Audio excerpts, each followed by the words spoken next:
Hey, this is Jennifer Wilson, and this is my review of the Guzman versus Alvarez case. In this case, Mrs. Guzman had been married in a civil ceremony in Mexico in 1982. However, within just a few hours, she and that fellow got in a fight, and they never lived together as husband and wife. He filed for divorce from her in September of 1985, and when she went to court, the court personnel told her that she would receive an annulment. However, in April of 1986, the court granted a divorce, but it was not until March of 1987 that the Supreme Court of Mexico, under their procedures, entered the final decree for divorce and said that Mrs. Alvarez could not remarry for 2 years.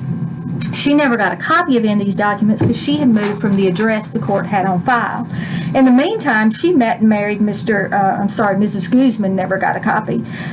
In the meantime, she met and married Mr. Alvarez in August of 1986, and they moved to Tennessee where they started a family, and he became a very successful businessman. In March of 95, she filed for divorce, but they entered an agreed order of reconciliation and renewed their vows. In September of 2002, she filed for divorce again, this time alleging adultery along with other grounds.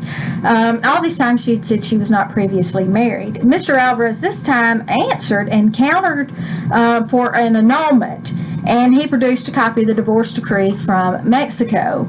The trial court in this case looked at all the evidence, and he believed that the parties did believe that she had an annulment. So they declared a marriage by estoppel and granted the divorce under the grounds of adultery and ordered child support and the division of property. Mr. Alvarez appealed the court to the Court of Appeals.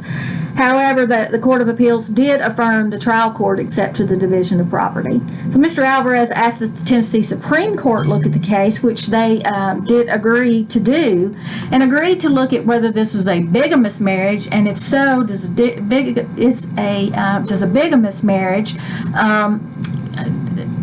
meet the doctrine of marriage by estoppel, and the court determined that this was a bigamous marriage because she was married at the time of the marriage, and in Tennessee, a bigamous marriage is void. It is as if it never happened.